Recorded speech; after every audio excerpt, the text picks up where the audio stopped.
Good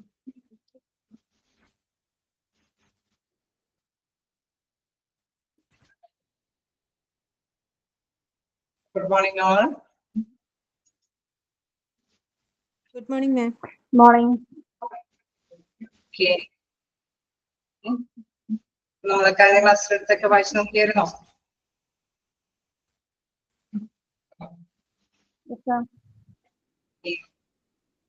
എന്തെങ്കിലും ഡൗട്ടുകളുണ്ടോ?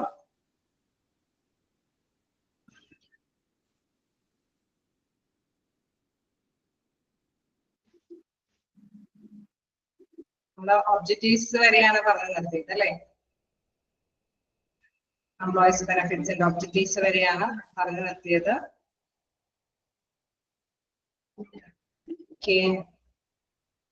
എന്തെങ്കിലും ഡൗട്ടുകളുണ്ടോ? ഏതെങ്കിലും പോയിന്റുകൾ കിട്ടാത്തത്? ഇല്ല അല്ലേ? നമുക്ക് കണ്ടിന്യൂ ചെയ്യാമ്പോ ഇനി എടുക്കേണ്ടത് പ്രിൻസിപ്പിൾസ് ആണ്.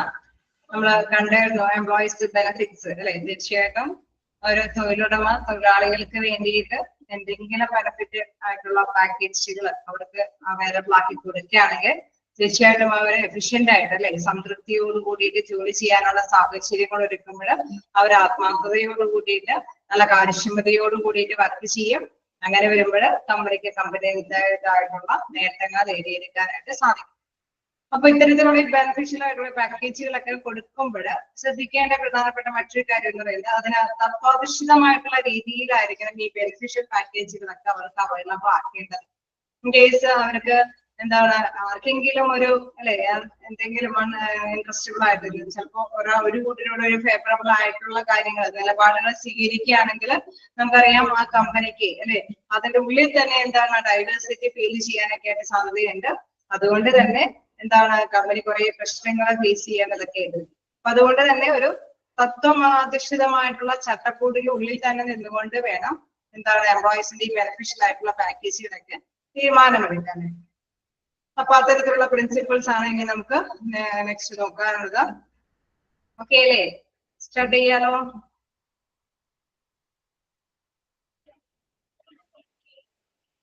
അല്ലേ? എന്താണ് നമുക്ക് നോക്കാനുള്ളത്? Disbursement of fringe benefits should be based on the following principles. First one, fringe benefits must be truly beneficial to the employees. The employees do not appreciate superficial fringe benefits. അതായത് എപ്പോഴും എന്താണ് അവിടെയുള്ള എംപ്ലോയീസിന് അല്ലെ അവർക്ക് ജീവനക്കാർക്ക് ശരിക്കും പ്രയോജനപ്പെടുന്ന തരത്തിലുള്ള ബെനിഫിഷ്യൽ പാക്കേജസ് ആണ് കൊടുക്കുക അല്ലെ? അല്ലാതെ അവർക്ക് അവിടെയുള്ള എംപ്ലോയീസിനെ തൃപ്തിപ്പെടുത്താൻ വേണ്ടിയിട്ടാണ്. അപ്പൊ അതുകൊണ്ട് ഒരു പ്രത്യേകമായിട്ടുള്ള ശ്രദ്ധ കേന്ദ്രീകരിക്കേണ്ടത് അവിടെയുള്ള എംപ്ലോയീസിനും ഒക്കെയാണ് അല്ലെ? അവർക്ക് എന്തെങ്കിലും ആനുകൂല്യം കിട്ടുന്നുണ്ട്, അല്ലാതെ അവിടെയുള്ള എംപ്ലോയറിന് എന്തുകൊണ്ടാണ് മറ്റുള്ളവരുടെ ഇടയിൽ എന്തെങ്കിലും പേര് കിട്ടുക അല്ലെ അങ്ങനെയൊക്കെയുള്ള ഒരു രീതിയല്ല നമ്മൾ ഉദ്ദേശിക്കുന്നത്. തീർച്ചയായിട്ടും അവരുടെ എംപ്ലോയീസിന് എന്തെങ്കിലും ഗുണങ്ങൾ കിട്ടുക അല്ലെ അതിന് പ്രാധാന്യം കൊടുത്തുകൊണ്ട് വേണം എന്താണ് ഇത്തരത്തിലുള്ള ബെനിഫിഷ്യൽ പാക്കേജസ് ഒക്കെ കൈകാര്യം ചെയ്തിരുന്നത്.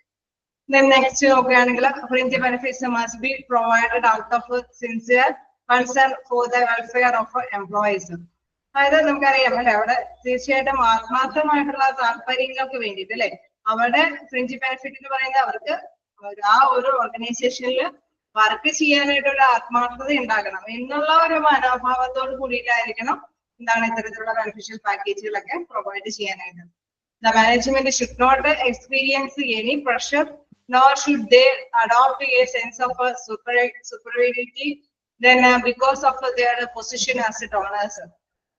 അതായത് നമുക്കറിയാം എംപ്ലോയേഴ്സ് ആണ് ഈ ബെനിഫിഷ്യൽ പാക്കേജുകൾ കൊടുക്കുന്നത്.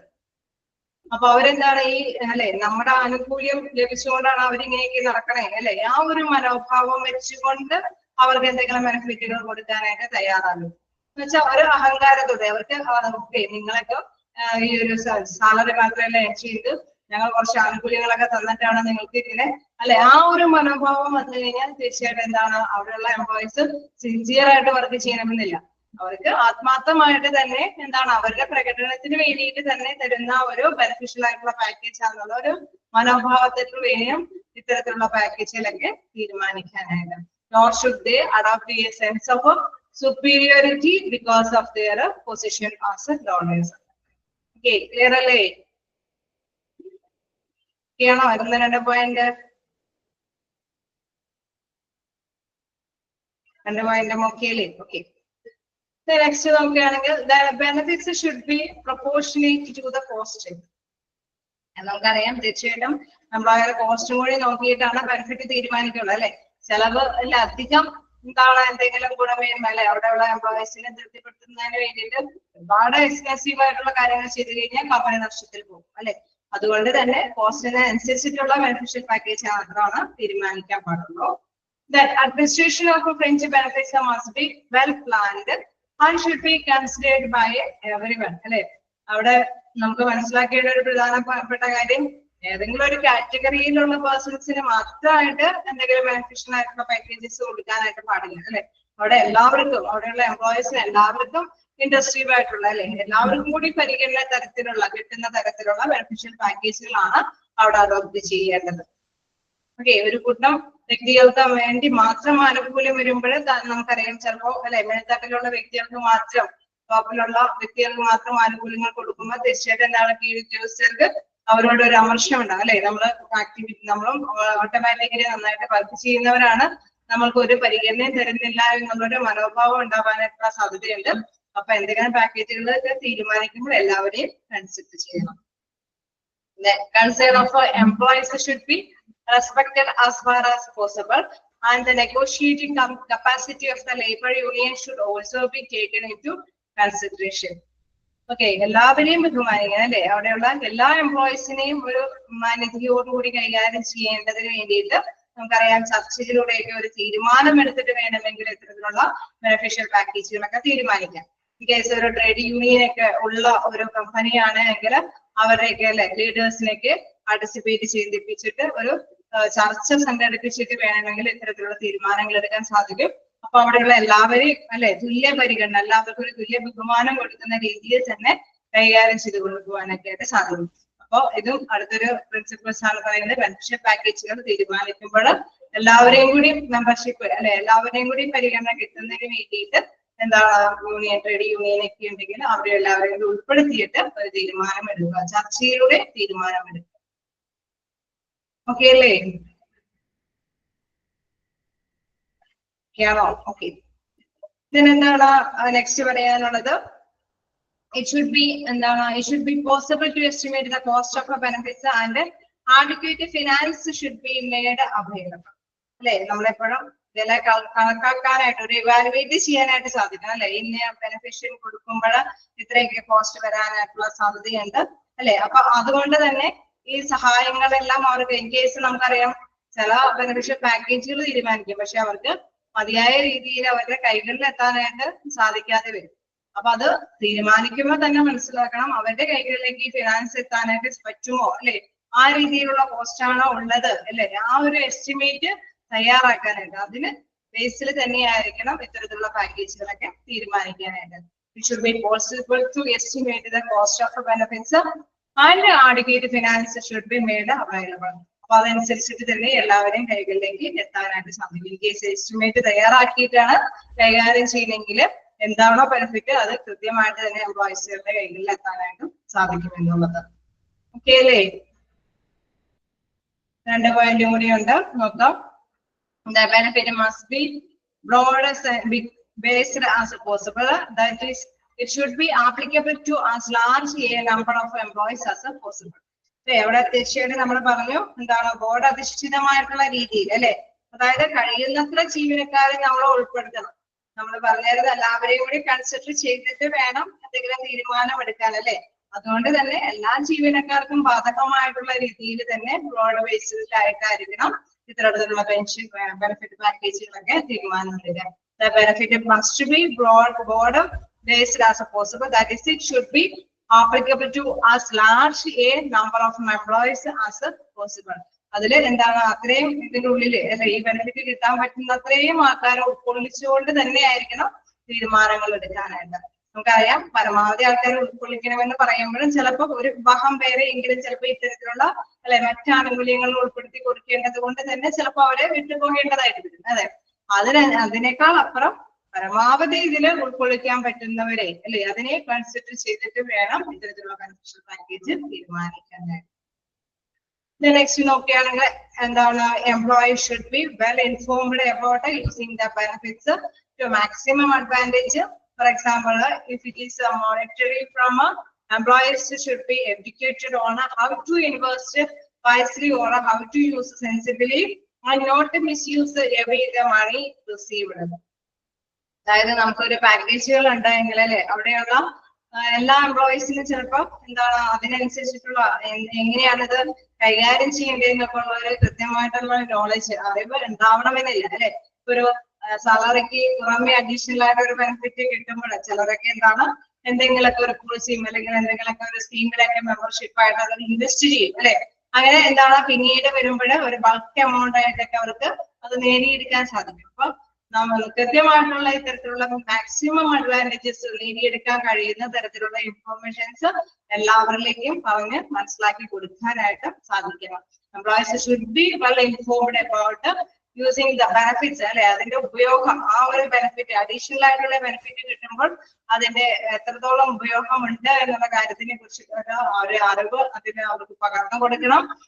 അതിന് എക്സാമ്പിൾ പറയുന്നുണ്ട് അല്ലെ, മോണിറ്ററി ആയിട്ടുള്ള ഫണ്ടാണ് കിട്ടുന്നതെങ്കിൽ മണിയോട് അനിശ്ചിതമായിട്ടുള്ള അല്ലെ പണം ഇടപാട് രീതിയിലാണ് അവർക്ക് ബെനിഫിഷ്യൽ പാക്കേജ് കിട്ടുന്നെങ്കിൽ എവിടേക്കെങ്കിലും ഇൻവെസ്റ്റ് ചെയ്ത് അല്ലെ റീസണബിൾ ആയിട്ടുള്ള ടൈമിൽ നമുക്ക് അവൈലബിൾ ആകുന്ന രീതിയിൽ ആ എമൗണ്ട് കൈപ്പറ്റാൻ വേണ്ടിയിട്ട് ഏതൊക്കെ സ്കീമുകൾ ഉണ്ട് അല്ലെ, അതിനെ കുറിച്ചിട്ടുള്ള ഒരു നോളജ് ഒക്കെ കൃത്യമായിട്ടുള്ള വിവരങ്ങളൊക്കെ അവിടെയുള്ള എംപ്ലോയീസിന് മനസ്സിലാക്കി കൊടുക്കണം എന്നുള്ളത്. ഓക്കെ, പ്രിൻസിപ്പൾസ് ഒക്കെ ആണോ? ജസ്റ്റ് വായിച്ചു നോക്കാം. പ്രിൻസിപ്പൾസ് എന്നുള്ള രീതിയിൽ തന്നെ ചിലപ്പോൾ ചോദിക്കാം കേട്ടോ. നമുക്കറിയാം പ്രിൻസിപ്പൾസുകൾ ഇങ്ങനെ എന്താണ് അതേപോലെ തന്നെ പറയേണ്ടത് കൊണ്ട് അല്ലെ, ഒരു 3-4 പോയിന്റ്സ് ഒക്കെ ജസ്റ്റ് ഒന്ന് മനസ്സിലാക്കി വെച്ചേക്കാം.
ആണോ?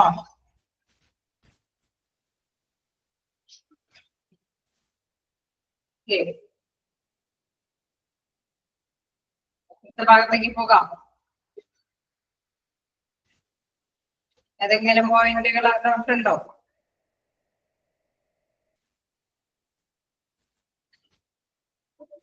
എന്ന് പറഞ്ഞു കഴിഞ്ഞു ഇനി പ്രത്യേകിച്ച് വേറൊരു അഭിപ്രായമില്ല അല്ലെ. എനിവേ എന്തായാലും നമുക്കപ്പോ കണ്ടിന്യൂ ചെയ്ത് പോവാം. ടൈപ്സ് ഓഫ് എംപ്ലോയീസ് ബെനിഫിറ്റ് നിങ്ങൾക്ക് ക്യാച്ച് ചെയ്യാൻ പറ്റുന്നുണ്ടല്ലോ, സ്പീഡ് ഒന്നും ഇല്ലല്ലോ, ഓക്കെ അല്ലേ?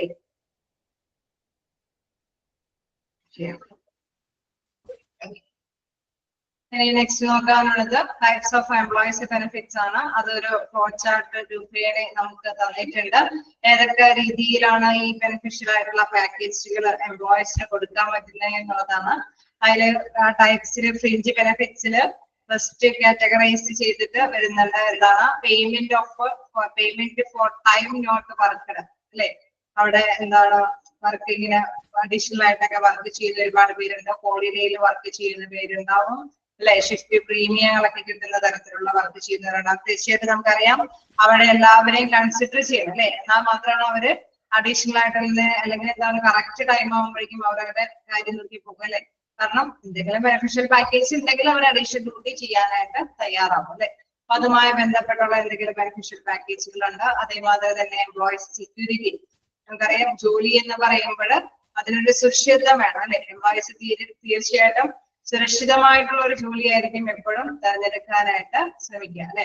അപ്പൊ അതുകൊണ്ട് തന്നെ ഇത്തരത്തിലുള്ള ബെനിഫിഷ്യൽ ആയിട്ടുള്ള പാക്കേജുകൾ സേഫ്റ്റി ആൻഡ് ഹെൽത്ത് പ്രൊവിഷൻസ് നമുക്കറിയാം, ഹെൽത്ത് ഇൻഷുറൻസുമായി ബന്ധപ്പെട്ട രീതിയിൽ അല്ലെ, നമ്മുടെ ആരോഗ്യവുമായി ബന്ധപ്പെട്ട അതിന്റെ ഇൻഷുറൻസ്, പരിരക്ഷയുമായി ബന്ധപ്പെട്ടുള്ള പാക്കേജുകൾ, വെൽഫെയർ ആൻഡ് റീക്രിയേഷണൽ ഫാസിലിറ്റീസ്, അതായത് നമുക്കറിയാം അത് പലതരത്തിൽ വ്യത്യസ്തമായിട്ടുള്ള കുറെ കാറ്റഗറി ഉണ്ട് അല്ലെ. ക്ഷേമത്തിന് വേണ്ടിയിട്ട് എംപ്ലോയീസിന്റെ പലതരത്തിലുള്ള ക്ഷേമ പ്രവർത്തനങ്ങളുണ്ട്. ഹൗസിംഗ്, ക്യാൻറ്റീന്, അതേപോലെ കൺസ്യൂമർ സൊസൈറ്റീസ്, ക്രെഡിറ്റ് സൊസൈറ്റീസ്, ഞങ്ങളെ പേടിക്കാനൊന്നുമില്ല, അതെല്ലാം തന്നെ ഇവിടെ വിളിച്ച് പറഞ്ഞ് ഡിസ്കസ് ചെയ്ത് പോകുന്നുണ്ട്. ഞാൻ ജസ്റ്റ് ഒന്ന് ആ ചാർട്ട് എന്താന്നുള്ളതൊന്ന് മനസ്സിലാക്കി തരുന്നേ ഉള്ളൂ. വിവരണമൊക്കെ അതിനോടൊപ്പം തന്നെ അത് ക്ലാസ് എടുക്കുന്നതിനൊപ്പം പഠിപ്പിച്ചു പോവാം. ഓക്കെ, അങ്ങനെ മതിയില്ലേ? ഇവിടെ കുറെ സമയം സ്പെൻഡ് ചെയ്യേണ്ട കാര്യമില്ലല്ലോ, ജസ്റ്റ് ചാർട്ട് ഒന്ന് മനസ്സിലാക്കിയാൽ പോരെ. ഓക്കെ, അതേമാതിരി തന്നെ എംപ്ലോയീസ് കൗൺസിലിംഗ്, ലീഗൽ അസിസ്റ്റൻസ്, എംപ്ലോയീസിന് വേണ്ടിയിട്ടുള്ള പലതരത്തിലുള്ള ബെനിഫിഷ്യൽ അല്ലെ, അവരുടെ നേട്ടത്തിന് വേണ്ടിയിട്ടുള്ള കാര്യങ്ങളാണ്. എഡ്യൂക്കേഷൻ ഫെസിലിറ്റീസ്, എന്താണ് transportation facilities, welfare sections, holiday homes, picnics and parties, miscellaneous അല്ലെ, മിസ്ലേനിയസ് ആയിട്ടുള്ള പലതരത്തിലുള്ള വെൽഫെയർ പാക്കേജുകൾ അല്ലെ, അതുമായി ബന്ധപ്പെട്ടുള്ള കാര്യങ്ങളാണ്. Then old age and retirement benefits, അതായത് നമുക്കറിയാം ഒരു ഏജ് ഓവർ കഴിയുമ്പോൾ ആ സ്ഥാപനത്തിൽ നിന്ന് വിരമിക്കേണ്ടതായിട്ട് വരും, അതുമായി ബന്ധപ്പെട്ട് വരുന്ന പാക്കേജുകളാണ് employees provident fund, deposit linked insurance, gratuity, medical benefits, pension benefits. അങ്ങനെ പലതരത്തിലുള്ള ബെനിഫിറ്റുകളെല്ലാം തന്നെ ഇത് എംപ്ലോയീസിന് വേണ്ടിയിട്ട് എംപ്ലോയർ അല്ലെ ഒരുക്കുന്ന പാക്കേജുകളാണ്. ആ മാനേജ്മെന്റ് അതനുസരിച്ചിട്ട് ഒരു എംപ്ലോയർ, തൊഴിലുടമ തൊഴിലാളികൾക്ക് വേണ്ടിയിട്ട് ഇത്തരം ആനുകൂല്യങ്ങളൊക്കെ നൽകുമ്പോൾ തീർച്ചയായിട്ടും എന്താണ് അവിടെയുള്ള എംപ്ലോയീസ് സാറ്റിസ്ഫൈഡ് ആവും, അവര് മാക്സിമം എഫിഷ്യന്റോട് കൂടിയിട്ട് അല്ലെ കാര്യക്ഷമതയോട് കൂടിയിട്ട് വർക്ക് ചെയ്യും. അങ്ങനെ കമ്പനിയുടെ ലക്ഷ്യം നേടിയെടുക്കാനായിട്ട് സാധിക്കുന്നു. ഓക്കെ അല്ലേ? ചാർട്ട് ഏകദേശം ഒരു ചെറിയൊരു ഐഡിയ കിട്ടിയില്ലേ? ഓക്കെ, ഇനി നമുക്ക് നെക്സ്റ്റ് പോയിന്റ് വൈസ് ആയിട്ട് നോക്കാം. Payment for time not work. This category includes the following അല്ലെ, അത് പേയ്മെന്റുകൾ, അതായത് ടൈം അനുസരിച്ചിട്ടുള്ള പേയ്മെന്റ് കാര്യങ്ങളെ കുറിച്ചിട്ടാണ്. First, holiday pay. എന്താണ് ഹോളിഡേ പേയിൽ പറയുന്നത്? Workers who have worked on paid holidays are paid double the rate of normal salary. അതായത് ജോലി ചെയ്യാത്ത സമയത്തിന്റെ ഒരു വിലയെ കുറിച്ചിട്ടാണ് അല്ലെ. അങ്ങനെ പറയുമ്പോൾ നമുക്കറിയാം ഈ പറഞ്ഞ കാര്യങ്ങൾ, അവധി ദിനങ്ങളിലൊക്കെ നമ്മൾ ജോലി ചെയ്യുകയാണ് അല്ലെ, നമ്മളെ സംബന്ധിച്ച് അവധി ദിനമാണ്. പക്ഷെ എന്താണ് ആ ടൈമിന് നമ്മൾ ജോലി ചെയ്യണമെങ്കിൽ തീർച്ചയായിട്ടും എന്താണ് നമുക്കൊരു അഡീഷണൽ ആയിട്ടുള്ള ഒരു ബെനിഫിറ്റ് കൂടി കിട്ടും അല്ലെ. അപ്പൊ എന്താണ് അവിടെ സാധാരണയായിട്ട് എംപ്ലോയർ ഇങ്ങനെ ഒരു ആനുകൂല്യം, അതായത് paid double the rate of normal salary, സാലറിയുടെ ഒരു ഇരട്ടി ആനുകൂല്യം അല്ലെങ്കിൽ ഇരട്ടി സാലറി ഓഫർ ചെയ്യുകയാണെങ്കിൽ തീർച്ചയായിട്ടും നമ്മളറിയാം എന്താണ് ഹോളിഡേസിൽ പോയി വർക്ക് ചെയ്യാൻ താല്പര്യമുള്ളവർ കൂടുതലായിരിക്കും അല്ലെ, അങ്ങനെ ഒരു ഓഫർ ചെയ്തു. നമുക്കറിയാം ഈ കാലഘട്ടത്തിൽ അങ്ങനെയൊന്നും എല്ലാവരും എല്ലാ കാര്യത്തിനും എംപ്ലോയായിട്ട് പോകില്ല അല്ലെ. ആ ഒരു എൻജോയ്മെന്റ് ആയിട്ട് ചെലവഴിക്കേണ്ട സമയം അവരെ യൂട്ടിലൈസ് ചെയ്യാനൊക്കെ ശ്രമിക്കും. പക്ഷെ ഫിനാൻഷ്യലി ഇത്തിരി പൂർ ആയിട്ടുള്ള വ്യക്തികളൊക്കെ ആണെങ്കിൽ ഇത്തരത്തിലുള്ള ഹോളിഡേ ഡേയ്സിൽ അവര് ഡ്യൂട്ടി ചെയ്ത് ഡബിൾ സാലറി നേടിയെടുക്കാനായിട്ട് ശ്രമിക്കും. ഓക്കെ, അപ്പൊ ഫസ്റ്റ് വേണം പറയുന്നത് holiday pay. Workers who are worked on paid holidays are paid double the rate of normal salary. Okay അല്ലേ? നെക്സ്റ്റ് നോക്കുകയാണെങ്കിൽ paid holidays. The Factories Act 1948 specifies that an adult worker shall have weekly paid holidays, most probable on Sunday. നമുക്കറിയാം adult workers ഈ കാലഘട്ടത്തിലെ 1948 മുതൽ എന്താണ് ഇതില് പ്രാബല്യത്തിൽ വരുന്ന ഒരു നിയമമാണ്. എന്താണ് സാധാരണയായിട്ട് ഒരു വർക്കിംഗ് ഡേ അല്ലെ, ഒരു ഡേ എന്താണ് അത് ഹോളിഡേ ആയിട്ട് തന്നെ പ്രഖ്യാപിക്കേണ്ടതാണ് അല്ലെ. മോസ്റ്റ്ലി നമുക്കറിയാം നമ്മുടെ നാട്ടിലൊക്കെ സൺഡേ ആണ് ഹോളിഡേ ആയിട്ട് വരുന്നത്. Then a worker who is deprived of weekly holidays is eligible for the number of days equal to the number of holidays he is deprived of in the same month. Okay, അതായത് നമ്മൾക്ക് അറിയാൻ ചില എന്താണ് കുറച്ച് ഇത്തരത്തിലുള്ള ദിവസങ്ങൾ അല്ലെ, ഇപ്പൊ ഒരു അകലെയുള്ള ജീവനക്കാരൊക്കെ ആണെങ്കിൽ എന്താണ് അവരടുപ്പിച്ച് ഡ്യൂട്ടിയൊക്കെ ചെയ്തിട്ട് ഈ വീക്കിലി വരും അല്ലെ, അവർ ആ ടൈമൊക്കെ ആവുമ്പോഴതനുസരിച്ചിട്ട് വരും അല്ലെ. of in the same month. അപ്പൊ ആ സെയിം മന്തിനുള്ളിൽ ഈ തരത്തിലുള്ള വർക്ക് ഈ ഹോളിഡേ ഉള്ള ദിവസങ്ങളിലൊക്കെ അടുപ്പിച്ചവര് അതെല്ലാം കൂടി ഒന്നിച്ച് ചെയ്തിട്ട് ബാക്കിയുള്ള ദിവസങ്ങളിൽ ലീവ് എടുക്കാനൊക്കെ കൺസൾട്ട് ചെയ്തിട്ട് വരും. Some organization give 2 paid holidays in a week. നമുക്കറിയാം ചില ഓർഗനൈസേഷനിലാണെങ്കിൽ സാറ്റർഡേയും സൺഡേയും ഹോളിഡേ ആയിട്ട് തന്നെ വരും അല്ലെ. അതേസമയം ചില ഓർഗനൈസേഷനിൽ സൺഡേ മാത്രമാണ് ഹോളിഡേ ആയിട്ട് എടുക്കുന്നത്. സാധാരണയായിട്ട് ചിലർക്കൊക്കെ എന്താണ് ഇതെല്ലാം എന്താണ് ഒന്നിച്ച് വർക്ക് ചെയ്ത് പോകുന്ന സ്ഥാപനങ്ങളുണ്ട്. അതിനുശേഷം ഒന്നിച്ചൊരു അല്ലെ ഫുൾ ഡേ ലീവ് എടുക്കാനായിട്ടുള്ള സാഹചര്യങ്ങളൊക്കെ ഒരുക്കി കൊടുക്കും. അതായത് ഈ സൺഡേകൾ എത്രയെണ്ണം ഉണ്ടോ അത്രയും ലീവുകൾ അവർക്ക് കറസ്പോണ്ടിങ് ആയിട്ടുള്ള ലീവുകൾ അവർക്ക് എന്താണ് അവർ ലീവ് ആയിട്ടുള്ള സമയത്ത് അവർക്ക് വേണ്ടിയിട്ട് എന്താണ് സാലറി അല്ലെ കട്ട് ഓഫ് ഒന്നും ചെയ്യാതെ തന്നെ അനുവദനീയമായ രീതിയിൽ പ്രൊവൈഡ് ചെയ്യും. അതാണ് പെയ്ഡ് ഹോളിഡേയ്സ്. ഹോളിഡേ എന്ന് പറയുമ്പോൾ ഇത്രയും മനസ്സിലാക്കാനുള്ളൂ. അതായത് എല്ലാ വീക്കെൻഡിലും ഞായറാഴ്ചകളിലും സൺഡേകളിലും ഹോളിഡേ ആണ്. ദെൻ എന്താണ് പറയുന്നത് ചില സ്ഥാപനങ്ങളിൽ ചില കമ്പനികളിലൊക്കെ സാറ്റർഡേ സൺഡേ അല്ലെ പേയ്മെന്റോട് കൂടിയിട്ടുള്ള ലീവുകൾ അനുവദിക്കുന്നു. ഓക്കെ, ക്ലിയർ അല്ലേ?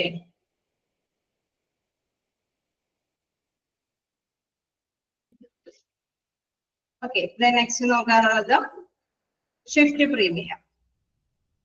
ഷിഫ്റ്റ് പ്രീമിയം എന്ന് പറയുമ്പോൾ organisation working in the second and third shift compensated by paying a premium to the workers who have worked for the odd hours shift. അതായത് രണ്ടാമത്തെയും മൂന്നാമത്തെയും ഷിഫ്റ്റുകളിൽ അല്ലെ ജോലി ചെയ്യുന്ന സ്ഥാപനങ്ങള് ഒരൊറ്റ മണിക്കൂർ ഷിഫ്റ്റ് ജോലി ചെയ്ത തൊഴിലാളികൾക്ക് എന്താണ് അതിന്റെ ഒരു അടച്ചുതീർക്കുന്ന നഷ്ടപരിഹാരമാണ്.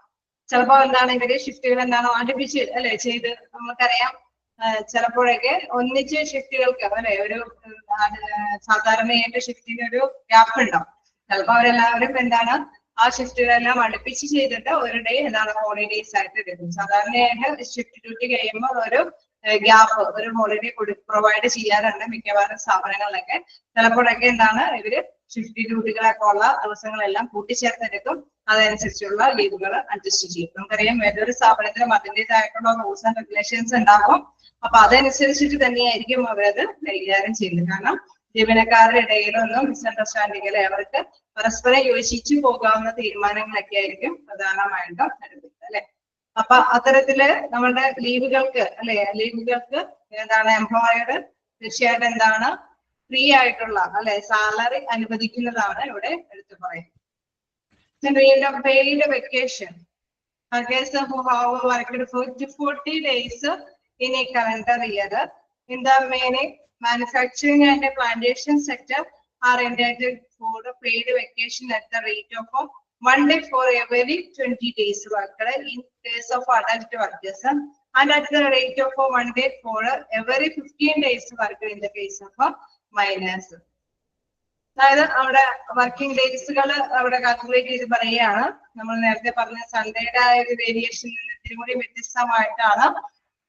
അതായത് 240 അല്ലെ 240 ഡേയ്സ് ആണ് ശരിക്കും പറഞ്ഞ വർക്കിംഗ് അവേഴ്സ് വർക്കിംഗ് ഡേയ്സ് ആയിട്ട് അവർ കാൽക്കുലേറ്റ് ചെയ്യുന്നത്. എന്താണ് ഇതിന്റെ അതായത് നമുക്കറിയാം വിതരണ പ്രവർത്തികളിൽ അല്ലെങ്കിൽ മാനുഫാക്ചറിങ് അല്ലെ പ്രൊഡക്ഷനുമായി ബന്ധപ്പെട്ട് വരുന്നത് അല്ലെങ്കിൽ പ്ലാന്റേഷൻ സെക്ടറിലൊക്കെ വർക്ക് ചെയ്യുന്നവർക്കാണ് ഇത്തരത്തിലുള്ള വർക്കിംഗ് ഡേയ്സുകൾ കാൽക്കുലേറ്റ് ചെയ്ത് പറയുന്നത്. Then 1 day for every 20 days അല്ലെ 20 ദിവസം കൂടുമ്പോൾ ഒരു ഡേ അവർക്ക് എന്താണ് അനുവദനീയമായിട്ടുള്ള ലീവുകളുണ്ട്. Then and at the rate of 1 day for every 15 days work in the case of minors. Minors ആണ് വർക്ക് ചെയ്യുന്നതെങ്കിൽ അവിടെ 15 ദിവസം കൂടുമ്പോഴും ഒരു ദിവസം അനുവദനീയമായിട്ടുള്ള ലീവാണ് അവിടെ പ്രൊവൈഡ് ചെയ്യുന്നത്. ഓക്കെ, ക്ലിയർ ആയോ?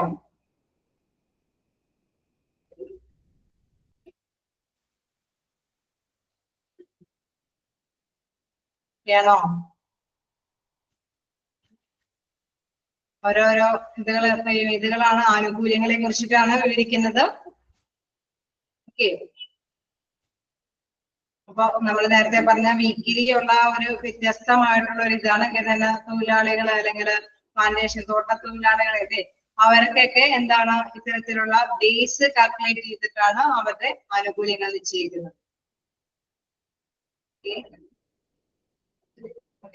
പറയാം നോക്കാം. Workers who have worked for 40 days in a calendar year in the mining, എന്ന് പറയുമ്പോൾ ഖനന തൊഴിലാളികള്, മാനുഫാക്ചറിംഗ് എന്ന് പറയുമ്പോൾ നിർമ്മാണ തൊഴിലാളികള്, തോട്ട തൊഴിലാളികളെയാണ് പ്ലാന്റേഷൻ സെക്ടേഴ്സ് എന്ന് പറയുന്നത് അല്ലെ. അത്തരത്തിലുള്ള മേഖലകളിൽ വർക്ക് ചെയ്യുന്നവര് 240 ദിവസമാണ് ഒരു വർഷത്തില് വർക്ക് ചെയ്യേണ്ടത്. അതാണ് അവരുടെ വർക്കിംഗ് ടൈം അവേഴ്സ് പറയുന്നത്, വർക്കിംഗ് ഡേയ്സുകൾ പറയുന്നത്. Then പറയുന്നുണ്ട് are entitled for paid vacation at the rate of 1 day for every 20 days. ഈ 240 ദിവസം വർക്ക് ചെയ്യണമെന്ന് പറയുമ്പോഴും ഓരോ 20 ദിവസം കൂടുമ്പോഴും അവർക്ക് ഒരു ഡേ എന്താണ് ആനുകൂല്യമാണ്, അതായത് എന്താണ് പേയ്മെന്റോട് കൂടിയിട്ടുള്ള ഒരു അവധിയാണ് അവർക്ക് പ്രൊവൈഡ് ചെയ്യുന്നത്. ക്ലിയർ ആയോ? അത് വ്യത്യസ്ത കാറ്റഗറിയിലാണ് അവിടെ ഇത് ചെയ്യുന്നത്. എന്താണ് അഡൽട്ട് വർക്കേഴ്സ് ആണെങ്കിലാണ് 20 ദിവസം വർക്ക് ചെയ്തതിനു ശേഷം ഒരു ദിവസം അവർക്ക് ലീവ് അനുവദിക്കുന്നത്. എന്താണ് സാലറിയോട് കൂടിയത്. അതേമാതിരി തന്നെ മൈനർ സെക്ടറിൽ മൈനേഴ്സ് ആണ് വർക്ക് ചെയ്യുന്നതെങ്കിൽ അവർക്ക് 15 ദിവസം കൂടുമ്പോഴും എന്താണ് വർക്ക് ചെയ്തതിനു ശേഷം ഒരു ദിവസം അവർക്ക് കൃത്യമായിട്ട് ഇങ്ങനെ സാലറിയോട് കൂടിയിട്ടുള്ള അവധി അവർക്ക് അനുവദിക്കുന്നു. അതായത് പ്രായപൂർത്തിയായവരും പ്രായപൂർത്തി അല്ലാത്തവരെയും അവർ കാറ്റഗറൈസ് ചെയ്യുകയാണ്. ഓക്കെ, ക്ലിയർ ആയോ?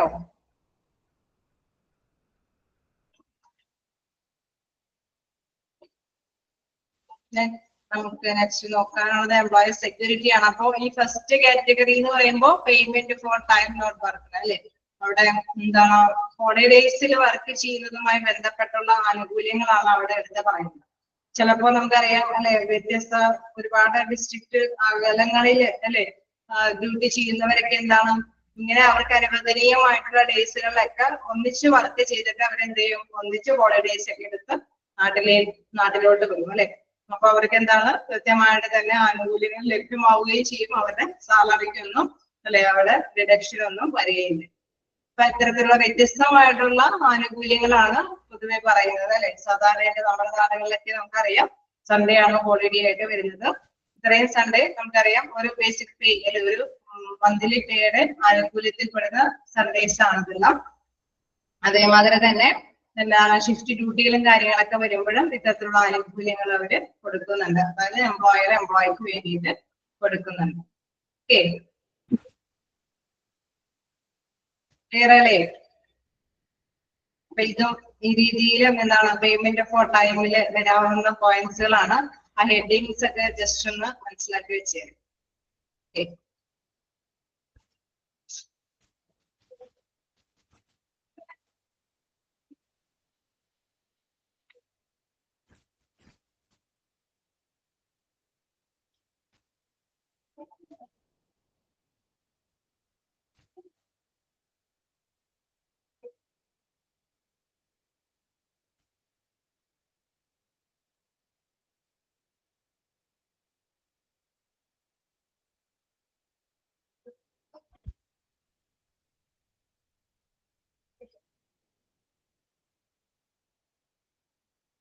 ഓക്കെ, അല്ലേ? ഇനി അടുത്ത പോയിന്റിലേക്ക് പോവാം. എംപ്ലോയി സെക്യൂരിറ്റി ആണ്. ഓക്കെ, എംപ്ലോയി സെക്യൂരിറ്റി എന്താണെന്നുള്ളത് നോക്കാം. നമുക്കറിയാം ഏതൊരു ജോലിക്കാരനും അല്ലെ അവർക്ക് അവരുടെ തൊഴിൽ സുരക്ഷ ഉറപ്പാകണം. ഈ കാലഘട്ടത്തിൽ നമുക്കറിയാം കുറച്ച് കഴിയുമ്പോൾ നമ്മളോട് വീട്ടിൽ പൊക്കളം പറഞ്ഞു കഴിഞ്ഞാൽ എന്താണ് ആ ജോലിയിൽ നിന്ന് നമുക്ക് വരുമാനവും ഉണ്ടാവില്ല. അതോടൊപ്പം തന്നെ നമ്മളെ ആശ്രയിച്ചു കഴിയുന്നവർക്ക് ബുദ്ധിമുട്ടും അല്ലെ അവരെ ബുദ്ധിമുട്ടിലാക്കുന്ന സന്ദർഭങ്ങൾ ഉണ്ടാവാൻ സാധ്യതയില്ല അല്ലെ. അപ്പൊ എംപ്ലോയിയുടെ സെക്യൂരിറ്റി അതുമായി ബന്ധപ്പെട്ട് വരുന്ന ഒരു ആനുകൂല്യമാണത്. A feeling of any type of insecurity disturb a peace of mind and satisfaction of any individual. അതായത് അതൊരു വ്യക്തിക്ക് അവരുടെ മനസ്സമാധാനം തകർക്കാനായിട്ട് അല്ലെ വളരെ സാധ്യതയുള്ള ഒരു കാര്യമാണ്.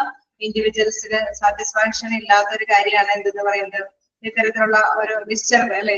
ജോലി പോകുമോ എന്നുള്ള ആ ഒരു ഡിസ്റ്റർബ് എന്ന് പറയുന്നത് അവർക്ക് മനസ്സമാധാനത്തോട് കൂടിയിട്ട് വർക്ക് ചെയ്യാനായിട്ട് സാധിക്കാത്ത ഒരു അവസ്ഥ ഉണ്ടാകും അല്ലെ. It is therefore in the interest of any organization to ensure security for its employees and their family, both the physical and job security. Okay, അങ്ങനെ ആയതുകൊണ്ട് തന്നെ നമുക്ക് ജോലിയുടെ സുരക്ഷ ഉറപ്പാക്കുന്നത് നമുക്കറിയാം ആ സ്ഥാപനം തന്നെയാണ് അല്ലെ. എംപ്ലോയറെ തന്നെയാണ് ഈ ജോലിയുടെ സുരക്ഷ ഉറപ്പാക്കി അവിടെയുള്ള എംപ്ലോയീസിനെ ലഭ്യമാക്കി കൊടുക്കുന്നത് അവരുടെ ഫിസിക്കലായിട്ടുള്ള അതേമാതിരി തന്നെ ജോബിന്റെ സുരക്ഷിതമായിട്ടുള്ള ഒരു സുരക്ഷ. തീർച്ചയായിട്ടും നമുക്കറിയാം അവരുടെ ഫാമിലി മെമ്പേഴ്സും ആശ്രിതരാണ് അല്ലെ. ഓരോ തൊഴിലാളിയുടെയും ഫാമിലി മെമ്പേഴ്സ് ആശ്രിതരായിരിക്കുന്നത് കൊണ്ട് തന്നെ അവർക്ക് ആ സുരക്ഷ ഉറപ്പാക്കി കൊടുക്കുന്നത് ആര് തന്നെയാണ്? എംപ്ലോയർ തന്നെയാണ്. That fringe benefits are provided to an employee with a confirmed job title, a feeling of job security in an employee. അതായത് അവർക്ക് തീർച്ചയായിട്ടും എന്താണ് ആ ഒരു എംപ്ലോയ്മെന്റില് അവർക്ക് തീർച്ചയായിട്ടും സുരക്ഷിതത്വം ഉറപ്പാക്കി കൊടുക്കുന്ന ഒരു കാര്യം തന്നെയാണ് എംപ്ലോയർ ഫ്രിഞ്ച് ബെനിഫിറ്റ് ആയിട്ട് അവർക്ക് അവൈലബിൾ ആക്കുന്നത്. Also a confirmed job means the employee has a long-term source of income which gives a feeling to secured life. അല്ലെ, ഒരു എന്താണ് ഒരു ലോങ് ടൈം ആയിട്ടുള്ള സോഴ്സ് അല്ലെ, ഒരു വരുമാനം കിട്ടാവുന്ന ഒരു ദീർഘകാല അടിസ്ഥാനത്തിലുള്ള ഒരു ഉറവിടമായിട്ട് തന്നെയാണ് എംപ്ലോയറുടെ മൈൻഡിൽ തൊഴിൽ എന്ന് പറയുന്നത് അല്ലെ. അപ്പൊ ആ ഒരു ഫീലിങ്സ്, അതൊരു സുരക്ഷിതത്വം, ആ ഒരു ലൈഫിലുള്ള ഒരു സെക്യൂരിറ്റി, ആ ഒരു ഫീലിങ്സ് എന്താണ് അവർക്ക് മസ്റ്റായിട്ട് പാലിക്കാനായിട്ടുള്ള അവസരങ്ങൾ എംപ്ലോയർ ആണ് അവർക്ക് പ്രൊവൈഡ് ചെയ്യുന്നത്. There are provision of Indian laws which provide income security of employees such as the Payment of Wages Act 1936, Minimum Wages Act 1948, and the Payment of Bonus Act 1965, the Industrial Dispute Act 1947, then provides for the payment of compensation in the case of a layoff and retrenchment as follows. അതായത് നമുക്കറിയാം ഇതുമായി ബന്ധപ്പെട്ടൊക്കെ കുറെ ആക്ടുകൾ ഉണ്ട് അല്ലെ. Payment wages act ഉണ്ട്, അതേമാതിരി തന്നെ എന്താണ് ഡിസ്പ്യൂട്ട് ആക്ടുകൾ ഉണ്ട് അല്ലെ. അതിലൊക്കെ ഫാക്ടറി ആക്ട് ഉണ്ട്. അങ്ങനെ പലതരത്തിലുള്ള ആക്ടുകൾ നിലവിൽ തന്നെയുണ്ട് അല്ലെ. എംപ്ലോയീസിന്റെ സുരക്ഷിതത്വം, ജോലിയുടെ സുരക്ഷിതത്വം ഉള്ളത് കൊണ്ട് തന്നെയാണ് ഇത്തരത്തിലുള്ള ഈ ആക്ടുകൾ നിലവിൽ വന്നിരിക്കുന്നത്. 1947 ഇൻഡസ്ട്രിയൽ ഡിസ്പ്യൂട്ട് ആക്ടിൽ എന്താണ് പ്രധാനമായിട്ട് പറയുന്നത്? അതായത് ഇവിടെ മധ്യസ്ഥ സഹായമാണ്. അതിലൊന്നും പ്രത്യേകമായിട്ടൊന്നും വിവരിച്ചിട്ടില്ലല്ലോ. നിങ്ങളതും ഒരുപാട് വിവരിച്ച് പഠിക്കണമെന്നൊന്നുമില്ല. നിങ്ങൾ ജസ്റ്റ് ആ ഇയർ ഒക്കെ ഒന്ന് മനസ്സിലാക്കി പഠിക്കുക. എന്താണ് പേയ്മെന്റ് വേജസ് ആക്ടിന്റെ ഇയർ, അതേമാതിരി തന്നെ മിനിമം വേജസ് ആക്ടിന്റെ ഇയർ ഒക്കെ ഒന്ന് മനസ്സിലാക്കി പഠിക്കുക. ഓക്കെ, അതിൽ കൂടുതലൊന്നും വ്യക്തമായിട്ട് പഠിക്കേണ്ടത് നിങ്ങൾക്ക് എന്തായാലും തീർച്ചയായിട്ടും പിന്നീട് പഠിക്കാനൊക്കെ വരുന്നതാണ്. എങ്കിലും മനസ്സിലാക്കി വെക്കുക. എന്താണ് ഇൻഡസ്ട്രിയൽ ഡിസ്പ്യൂട്ട് ആക്ട് എന്ന് പറയുന്നത്? വ്യവസായ തർക്കം അന്വേഷിക്കാനായിട്ട്, മധ്യസ്ഥം വഹിക്കാനായിട്ട് അല്ലെ. നമുക്കറിയാം വ്യവസായത്തിൽ പലതരത്തിലുള്ള തർക്കങ്ങൾ ഉണ്ടാവാനായിട്ടുള്ള സാധ്യതയുണ്ട്. ഉണ്ടാവോ? എംപ്ലോയർ ഈ പറഞ്ഞ എംപ്ലോയിക്ക് കൃത്യമായിട്ടുള്ള കൂലിയും ആനുകൂല്യങ്ങളൊക്കെ കൊടുക്കണം എന്നുള്ള വ്യവസ്ഥയുണ്ട്. ചിലപ്പോഴെങ്കിലും അവര് പാലിക്കാതെ വരും. ഉണ്ടാവില്ലേ? ഉണ്ടാവോ? ഉണ്ടാവോ? അങ്ങനെ ഒരു തർക്കം ഉണ്ടാവാൻ സാധ്യതയുണ്ടോ? സാലറിയുമായി ബന്ധപ്പെട്ട എന്തെങ്കിലും തർക്കങ്ങളോ അല്ലെങ്കിൽ എന്താണ് ഈ പറഞ്ഞ ഷിഫ്റ്റ് ഡ്യൂട്ടികളുമായി ബന്ധപ്പെട്ട ഇൻസെന്റീവ്സ് അല്ലെ, അതുമായിട്ടുള്ള തർക്കങ്ങൾ ഉണ്ടാവാനായിട്ട് സാധ്യതയുണ്ട് അല്ലെ. അപ്പൊ ഇങ്ങനെയുള്ള തർക്കങ്ങൾ വരുമ്പോൾ ഒരു മധ്യസ്ഥനായിട്ട് എന്താണ് നിലകൊള്ളുന്ന ഒരു ആക്ടാണ്, ഒരു നിയമമാണ് എന്ന് പറയുന്നത് പേയ്മെന്റ് എന്താണ് ഇൻഡസ്ട്രിയൽ ഡിസ്പ്യൂട്ട് ആക്ട് എന്ന് പറയുന്നത്. അപ്പൊ ഇൻഡസ്ട്രിയൽ ഡിസ്പ്യൂട്ട് ആക്ട് അനുസരിച്ചിട്ട് 1947 ഇൻഡസ്ട്രിയൽ ഡിസ്പ്യൂട്ട് ആക്ട് വരുന്നത്. ഞാൻ ആദ്യം തന്നെ പറഞ്ഞത് ഇൻഡസ്ട്രിയൽ ഡിസ്പ്യൂട്ട് ആക്ട് ആണോ. അപ്പൊ എന്താണ് പറഞ്ഞത്? ഇൻഡസ്ട്രിയൽ ഡിസ്പ്യൂട്ട് ആക്ടിന്റെ പ്രധാനപ്പെട്ട കാര്യം, എന്തെങ്കിലും വ്യവസായ തർക്കങ്ങൾ വരുമ്പോൾ ഇടനില നിന്നുകൊണ്ട് തന്നെ ആക്ടിന്റെ കീഴിലായതുകൊണ്ട് തന്നെ, ഇപ്പൊ ചില സ്ഥാപനങ്ങൾ നമുക്കറിയാം എല്ലാ കമ്പനികളിലും ഇത്രയും മെമ്പർഷിപ്പ് ഉണ്ടായെങ്കിൽ അവര് മസ്റ്റായിട്ടും അല്ലെ നിയമത്തിന്റെ അടിസ്ഥാനത്തിൽ ഈ ഒരു ആക്ടിന്റെ കീഴിൽ വരേണ്ടതാണ്. അപ്പൊ അങ്ങനെ ആക്ടിന്റെ കീഴിലുള്ള ഒരു സ്ഥാപനമാകുമ്പോൾ എന്തെങ്കിലും വ്യവസായ തർക്കങ്ങൾ വരാണെങ്കിൽ തീർച്ചയായിട്ടും നമുക്കറിയാം എന്താണ് അത് തീർച്ചയായിട്ടും പരിഹരിക്കാനായിട്ട്, മധ്യസ്ഥ നിൽക്കാനായിട്ട് ഇൻഡസ്ട്രിയൽ ഡിസ്പ്യൂട്ട് ആക്ടിന് സാധിക്കും. ഇപ്പൊ ഇൻ കേസ് ഇപ്പൊ നമ്മളൊരു സ്ഥാപനം തുടങ്ങി, തൊട്ടടുത്ത് തന്നെ വേറൊരു സ്ഥാപനം തുടങ്ങിയിട്ടുണ്ട് അല്ലെ. അപ്പൊ അവര് ഒരേപോലെ തന്നെയുള്ള ഇൻഡസ്ട്രി ആണെങ്കിൽ തർക്കങ്ങൾ വരാൻ സാധ്യതയുണ്ട് അല്ലെ. അവരുടെ ബിസിനസ് നന്നായിട്ട് റൺ ചെയ്ത് പോകുമ്പോൾ ഈ ബിസിനസ്സിന് ഡബിളായി പോകാനായിട്ടുള്ള സാധ്യതകൾ ഉണ്ടെങ്കിൽ എന്താണ് അവർക്ക് പരസ്പരം എന്തെങ്കിലും ഡിസ്പ്യൂട്ടുകൾ വരാൻ സാധ്യതയുണ്ട്. അവര് അത് പരിഹരിക്കുന്നത് ആരുടെ മധ്യസ്ഥയിലായിരിക്കും? ഇൻഡസ്ട്രിയൽ ഡിസ്പ്യൂട്ട് ആക്ടിന്റെ മധ്യസ്ഥയിലായിരിക്കും. ഓക്കെ, നമ്മൾ സാധാരണയായിട്ട് കോടതിയെ സമീപിക്കും അല്ലെ. അതേമാതിരി തന്നെ പേയ്മെന്റ് ഓഫ് വേജസ് ആക്ട് 1936. ഈ പേയ്മെന്റ് ഓഫ് വേജസ് ആക്ടിന്റെ പ്രത്യേകത എന്താണ്? നമ്മൾ ഈ പറഞ്ഞ വേജസ് അവിടെ ലഭ്യമായില്ലെങ്കിൽ അല്ലെ, എംപ്ലോയർ മസ്റ്റ് ആയിട്ട് ഇത്തരത്തിലുള്ള എംപ്ലോയിക്ക് കൃത്യമായിട്ടുള്ള വേജസ് ഒന്നും കൊടുത്തില്ല എങ്കിൽ പ്രശ്നങ്ങൾ ഉണ്ടാവാനായിട്ടുള്ള സാധ്യതയുണ്ട്.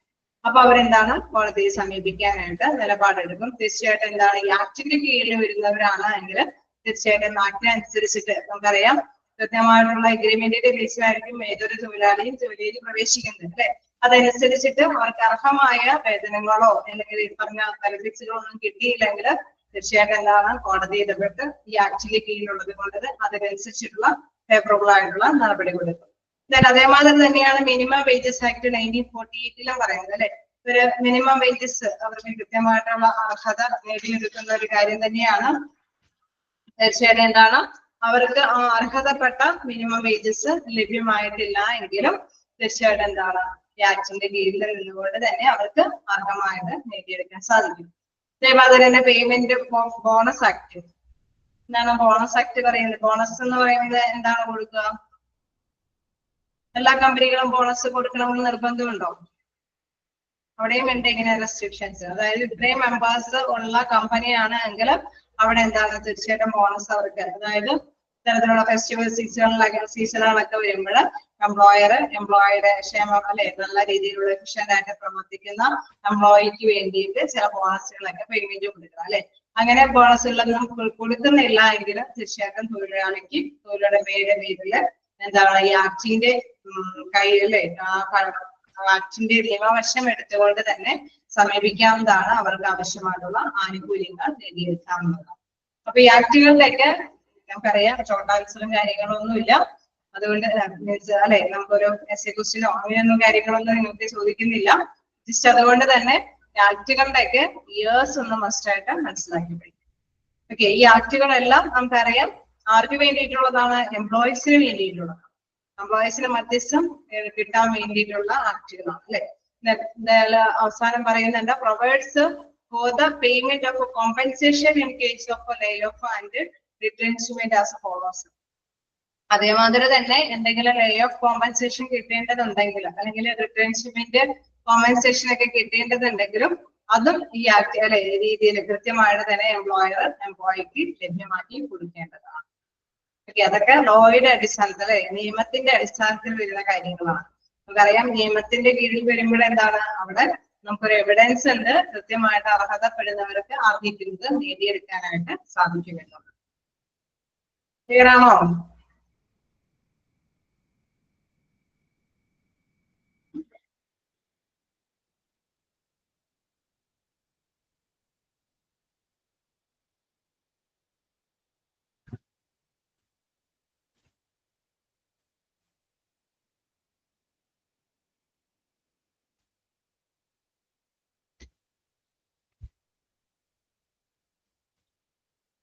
ാണോ? എന്തെങ്കിലും കൂടി പറയേണ്ടതുണ്ടോ?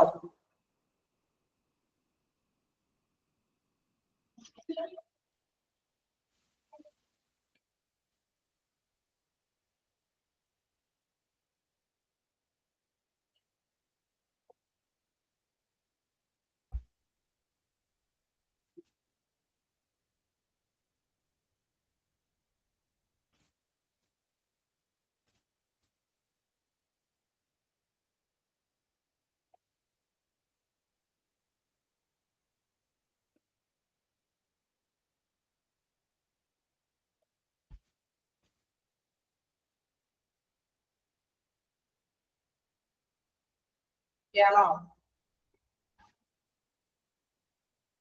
ആക്ടുകൾ കിട്ടിയോ?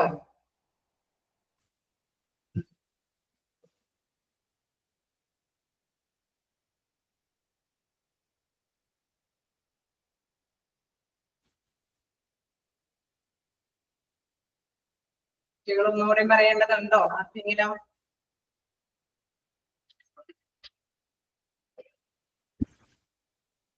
ഓക്കെ, ലേ ഓഫ് വരുന്നേ ഉള്ളൂ, നമ്മൾ എടുത്തിട്ടില്ല കേട്ടോ. ലേ ഓഫ് വരുന്നേ ഉള്ളൂ. ലേ ഓഫും റിട്രെഞ്ച്മെന്റ് കോമ്പൻസേഷനും വരുന്നേ ഉള്ളൂ. ഇതുവരേക്കും ജസ്റ്റ് ഒന്ന് മനസ്സിലാക്കാൻ ഇയേഴ്സും പേരുകള് ജസ്റ്റ് മനസ്സിലാക്കാൻ വേണ്ടിട്ട് എന്താണ് അതുവരേക്കും ഓക്കെയാണോ?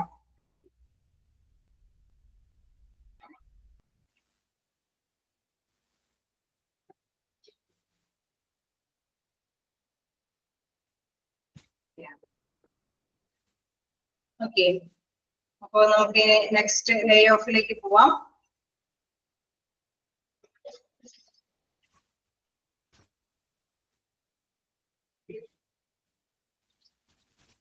Okay. There are instances where management is forced by a circumstance of a layoff employees.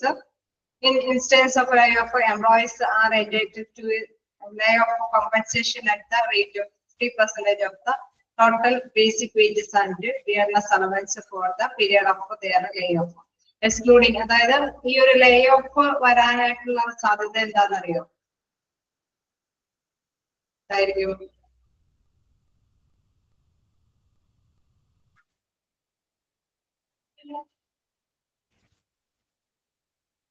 Leh of എന്ന് പറയുമ്പോൾ നമുക്കറിയാം ചില ഇതുകൾ അല്ലെ, ചിലപ്പോ ജീവനക്കാരെ പിരിച്ചുവിടേണ്ടതായിട്ട് വരും. ചില സന്ദർഭങ്ങളിൽ മാത്രം കേട്ടോ, ഇപ്പോഴും അല്ല, ചില സന്ദർഭങ്ങളിൽ ജീവനക്കാരെ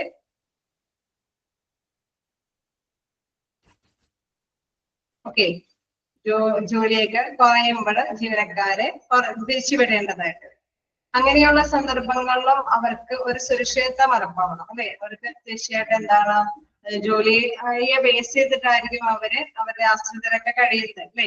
അപ്പൊ അവർക്ക് വേതനം കിട്ടുന്നില്ല എന്ന് വരുമ്പോൾ തീർച്ചയായിട്ടും എന്താണ്, അവിടെയുള്ള ആശ്രിതർക്കും എന്താണ് അവരുടെ ജീവിതമാർഗവും നഷ്ടപ്പെടുകയാണ്.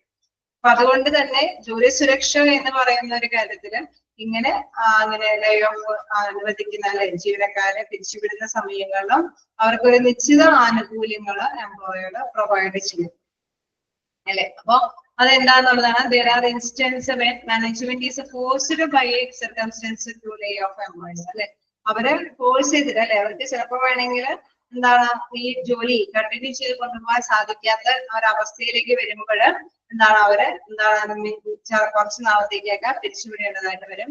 In instance of a layoff, employees are entitled to a layoff compensation at the rate of 50% of the total basic wages അല്ലെ. ഒരു 50% ബേസിക് വേജസിന്റെ ഒരു 50% അവർക്ക് എന്താണ് തീർച്ചയായിട്ടും ഈ ടൈമുകളിൽ അവൈലബിൾ ആക്കി കൊടുക്കേണ്ടതായിട്ടുണ്ട് അല്ലെ. ഇൻ കേസ് നമുക്കറിയാം and DNS allowance for the period of layoff excluding the number of weekly holidays in that period. അതായത് നമുക്കറിയാം ഒരു നിശ്ചിത സാലറികളുള്ളപ്പോൾ അവർക്കൊരു DNS ആയിട്ടുള്ള ഒരു ബെനിഫിറ്റ് സാധാരണയായിട്ട് അല്ലെ, ഇത്രയും സാലറി ഉള്ളവർക്ക് ഒരു DNS allowance പ്രൊവൈഡ് ചെയ്യാറുണ്ട് അല്ലെ. അപ്പൊ ആ ആനുകൂല്യം അവർക്ക് വീക്കിലി ആയിട്ടുള്ള ഹോളിഡേയ്സ് ഒഴിവാക്കിയിട്ട് തന്നെ അവർക്ക് പ്രൊവൈഡ് ചെയ്യേണ്ടതായിട്ട് വരും. Then payment of a layoff compensation is usually paid up to 45 days in a year അല്ലെ. അവിടെ എന്താണ്, ഒരു വർഷത്തിൽ ഒരു 45 ദിവസത്തേക്ക് ഇത്രയും ആനുകൂല്യം അവർക്ക് ലഭ്യമാക്കി കൊടുക്കും. ഒരു വർഷത്തില് 45 ദിവസത്തേക്ക് അതായത് ഇത്രയും ആനുകൂല്യങ്ങൾ ലഭ്യമാക്കാം. up to 45 days വരേക്കും അല്ലെ നമ്മൾ ഇത്തരം ആനുകൂല്യങ്ങൾ അവർക്ക് ലഭ്യമാക്കി കൊടുക്കണം. അതായത് അവര് ഒരു നിശ്ചിത വരുമാനത്തോടും കൂടിയിട്ടാണ് അവരുടെ ജീവിതം അല്ലെ അവരുടെ ജോലിക്ക് പ്രവേശിക്കുന്നത് സ്റ്റാർട്ട് ചെയ്യുന്നു. ഇങ്ങനെ ലേ ഓഫ് സാധ്യത വരുമ്പോഴെന്താണ് അവരെ ഡിപെൻഡ് ചെയ്യുന്നവർക്കും വേതനം ഇല്ലാതെയാവുന്നു. അതുകൊണ്ട് തന്നെ അത് മുൻകൂട്ടി കണ്ടുകൊണ്ട് തന്നെ ലേ ഓഫ് അവർക്ക് കോമ്പൻസേഷൻ അനുവദിക്കേണ്ടതുണ്ട് എന്നുള്ളതാണ് പ്രധാനമായിട്ടും മനസ്സിലാക്കേണ്ടത്. അതില് പ്രധാനമായിട്ടും പറയുന്നത് ബേസിക് വേജസിന്റെ 50% ആണ് അവർ കോമ്പൻസേഷൻ ആയിട്ട് നൽകേണ്ടത്. അതോടൊപ്പം തന്നെ DA ഉള്ള പേഴ്സൺസ് ആണെങ്കിൽ അവരുടെ ഡിയർനെസ് അലവൻസ് തുകയും അതിനനുസരിച്ച് പ്രൊവൈഡ് ചെയ്യണം. ഇൻ കേസ് സൺഡേസ് ഹോളിഡേസ് ഒഴിവാക്കിയിട്ടുള്ള ഡിയർനെസ് അലവൻസ് തന്നെ അവർക്ക് പ്രൊവൈഡ് ചെയ്യേണ്ടതായിട്ട്. ഓക്കെ ആണോ?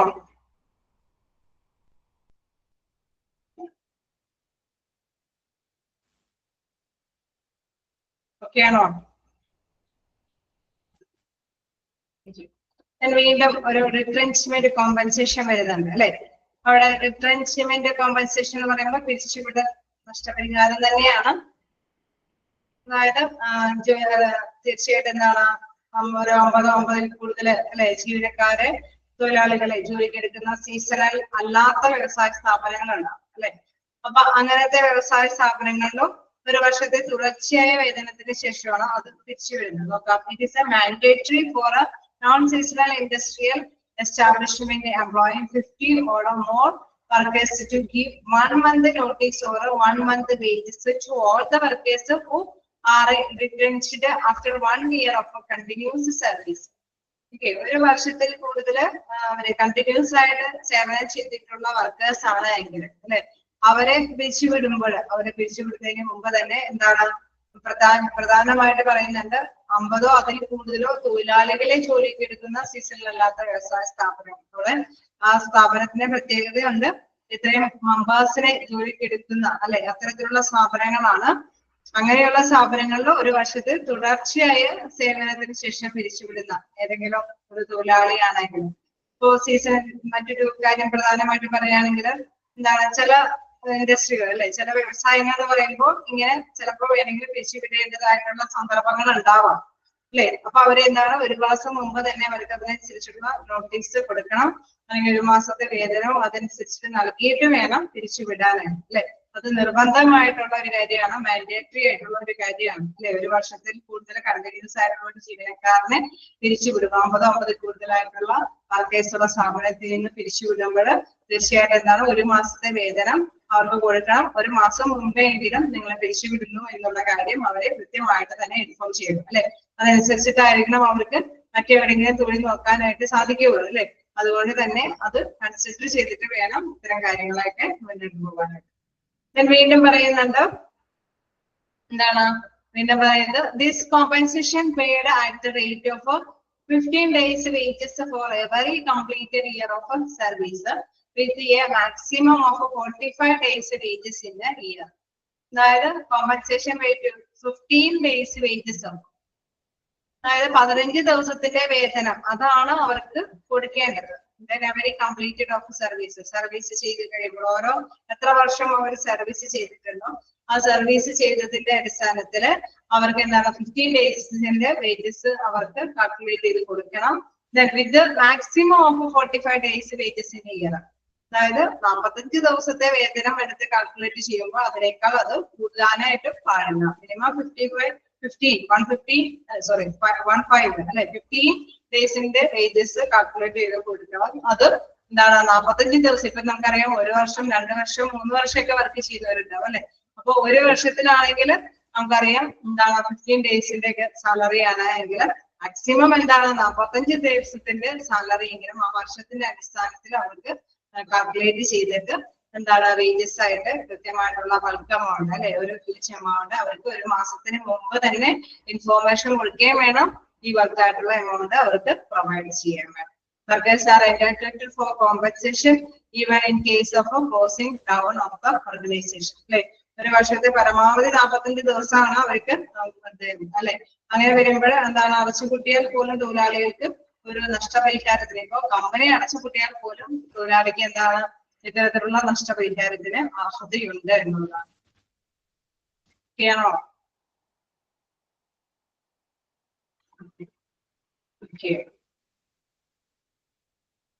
കുറച്ച് പോയിന്റ്സുകളാണ്. പലതരത്തിലുള്ള ഈ ആനുകൂല്യങ്ങളുണ്ട് എന്നുള്ള കാര്യം മനസ്സിലാക്കുക. ഓരോ കമ്പനിക്കും അതിൻ്റെതായിട്ടുള്ള നമ്മള് ബെനിഫിറ്റ് ഫ്രിഞ്ച് ബെനിഫിറ്റ്സ് കണ്ടപ്പോൾ നമ്മൾ കണ്ടായിരുന്നു വോളണ്ടറി ആയിട്ടുള്ള ബെനിഫിറ്റുകളുണ്ട്, സ്റ്റാറ്റ്യൂട്ടറി ആയിട്ടുള്ള ബെനിഫിറ്റുകളൊക്കെ ഉണ്ട് അല്ലെ. നിയമാനുസൃതമായിട്ടുള്ള ബെനിഫിറ്റുകളുണ്ട്, വോളണ്ടറി സ്വമേധയാ എംപ്ലോയർ കൊടുക്കുന്ന ബെനിഫിറ്റുകളുണ്ട്. അതോടൊപ്പം തന്നെ യൂണിയന്റെ അഭിമുഖത്തിന്റെ പക്ഷെ ചർച്ചയിലൂടെ ഉണ്ടാവുന്ന തരത്തിലുള്ള ബെനിഫിറ്റുകളുണ്ട് അല്ലെ. അങ്ങനെ 2-3 തരത്തിലുള്ള ബെനിഫിറ്റുകൾ എന്താണ് എംപ്ലോയീസ് അർഹതപ്പെട്ടതാണ്. അപ്പൊ നമ്മൾ കണ്ട ആക്ടുകളൊക്കെ എന്താണ് നിയമാനുസൃതമായിട്ടുള്ള ഒരു സ്റ്റാറ്റ്യൂട്ടറി ബെനിഫിറ്റുകളാണ്. അത് മസ്റ്റ് ആയിട്ട് നമ്മൾ കൊടുക്കണം. ഈ പറഞ്ഞ മാത്രം ലേ ഓഫും ഒക്കെ ആണെങ്കിലും അത് മാൻഡേറ്ററി ആയിട്ടുള്ള കുറെ ബെനിഫിറ്റുകൾ ഉണ്ട് അല്ലെ. അത് മസ്റ്റ് ആയിട്ട് നിർബന്ധമായിട്ടും ഏതൊരു കമ്പനി ഇത്രയും മെമ്പർഷിപ്പ് ഉള്ള എംപ്ലോയി ആണ് ഉള്ളെങ്കിൽ അവൾ വർക്ക് ചെയ്യുന്നെങ്കിൽ അത് സ്റ്റാറ്റ്യൂട്ടറി ആയിട്ടുള്ള ഈ ബെനിഫിറ്റുകളൊക്കെ സെക്യൂരിറ്റി അടിസ്ഥാനത്തിൽ അവർക്ക് പ്രൊവൈഡ് ചെയ്യുന്നത് അല്ലെ. അവരുടെ ജോലി സുരക്ഷയുമായി ബന്ധപ്പെട്ട കാര്യങ്ങളാണ്. അതൊക്കെ എന്താണ് എംപ്ലോയിക്ക് വേണ്ടിയിട്ട് കൃത്യമായിട്ട് തന്നെ പ്രൊവൈഡ് ചെയ്യേണ്ടതാണ്. അതല്ലെങ്കിൽ ലീഗൽ ആയിട്ടുള്ള നടപടികൾക്ക് വിധേയമാക്കേണ്ടതായിട്ട് ചെയ്യണോ? അതേസമയം കുറച്ചൊക്കെ ഇവിടെ ഫാക്ടറി ആക്ടിന്റെ കുറച്ചൊക്കെ പറയുന്നതോടൊപ്പം തന്നെ നമ്മൾ അതേസമയം ചില കാര്യങ്ങളൊക്കെ എന്താണ് ഈ ഷിഫ്റ്റ് കാര്യങ്ങളൊക്കെ വരുമ്പോൾ ആനുകൂല്യങ്ങൾ കമ്പനികൾക്ക് അടിസ്ഥാനത്തിൽ ചിലതൊക്കെ വേരിയേഷൻ ഒക്കെ ഉണ്ടാവും. അതേസമയം സ്റ്റാറ്റ്യൂട്ടറി ആണെങ്കിൽ മസ്റ്റ് ആയിട്ട് എന്താണ് അത് നിയമാനുസൃതമായിട്ട് തന്നെ അവർക്ക് പ്രൊവൈഡ് ചെയ്യുന്നത്. നമുക്ക് ലെക്ചർ എടുക്കാനുള്ള സേഫ്റ്റി ആൻഡ് ഹെൽത്ത് പ്രൊഫഷനാണ്. നമുക്ക് അടുത്ത ദിവസം എടുക്കാനായിട്ട്.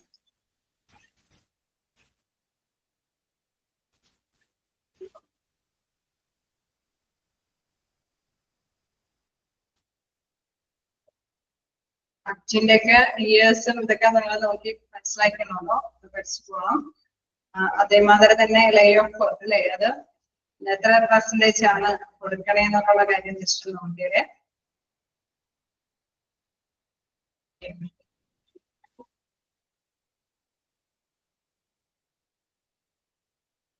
പിന്നെ എന്തിലാണോ വരുന്നത് അല്ലെ payment for the time of work, അതുമായി ബന്ധപ്പെട്ട് വരുന്ന പോയിന്റ്സുകൾ, പ്രിൻസിപ്പിൾസ് അല്ലെ മസ്റ്റായിട്ട് മനസ്സിലാക്കേണ്ട പ്രിൻസിപ്പിൾസ് ആണ്. പ്രിൻസിപ്പിൾസ് നമുക്കറിയാം, നിയമങ്ങള് കൃത്യമായിട്ട് തന്നെ നിയമാധിഷ്ഠിതമായിട്ട് തന്നെ അല്ലെ അത് തന്നെ മനസ്സിലാക്കി പഠിക്കേണ്ടതാണ്. ഓക്കെ, കുറച്ച് നിയമങ്ങളെ പഠിച്ചു വയ്ക്കാം. ഓക്കെ, എന്തെങ്കിലും ഡൗട്ടുകളുണ്ടോ?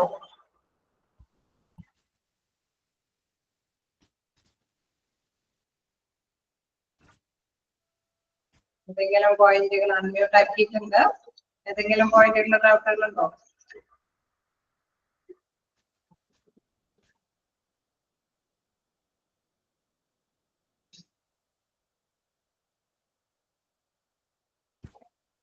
സാറ്റർഡേ ക്ലാസ് ഉണ്ടായിരുന്നോ? എന്തോ ചോദിച്ചോളൂ. ഇവിടെ തന്നെയാണോ?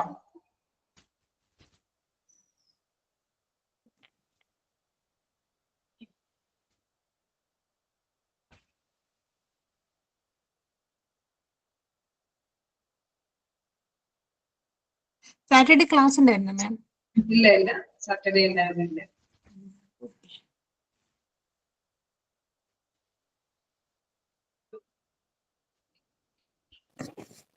മിസ്, എക്സാം വരിക എല്ലാ സബ്ജക്റ്റും സെപ്പറേറ്റ് ആയിട്ടാണോ അതോ ഒറ്റ ഒരു ഇതായിട്ടാണോ എക്സാം വരിക, ഒരൊറ്റ ദിവസമായിട്ട്? എല്ലാം കൂടി ഒന്നിച്ച് വരില്ല, നിങ്ങൾക്ക് ഇൻഫർമേഷൻ കിട്ടും. അത് എന്തായാലും ബേസിക്കലി കുറച്ചായിട്ടായിരിക്കും തന്നത്. എന്തായാലും ഇൻഫർമേഷൻസ് മാനേജ്മെന്റിൽ നിന്ന് അറിയിക്കും. ലാസ്റ്റ് ടൈമിലായിരിക്കും ഇതിന്റെ പ്രൊപ്പോർഷൻസ് എടുത്തിട്ട് വരുന്നതേ ഉള്ളൂ. അതായത് ഓരോ എന്തായാലും ഇൻട്രൊഡക്ഷൻ ക്ലാസ്സിൽ പറഞ്ഞിട്ടുണ്ടാവുമല്ലോ എക്സാമിന്റെ ആ ഒരു നേച്ചർ എന്താന്നുള്ളത്, പറഞ്ഞില്ലായിരുന്നോ? എന്തായാലും മാനേജ്മെന്റ് ആയിട്ടൊന്ന് ഡിസ്കസ് ചെയ്തോളൂ കേട്ടോ. പ്രൊപ്പോർഷൻസ് ഒക്കെ കൃത്യമായിട്ട് നിങ്ങൾക്ക് അവൈലബിൾ ആക്കും. നമ്മളെന്തായാലും ചാപ്റ്റേഴ്സ് ഒരുപാട് കവർ ചെയ്തിട്ടില്ലല്ലോ. ഫസ്റ്റ് ചാപ്റ്റർ ഒരു ചാപ്റ്റർ അല്ലേ കവർ ചെയ്തിട്ടുള്ളൂ. പിന്നെ ഒരു ചാപ്റ്റർ ഒക്കെ ആയിരിക്കും. ഇൻഫർമേഷൻസ് നിങ്ങൾക്ക് ഏതാവണ്ണം കിട്ടും. മാനേജ്മെന്റ് ആയിട്ട് എന്തെങ്കിലും ഡൗട്ട് ഉണ്ടെങ്കിൽ ചോദിക്കും.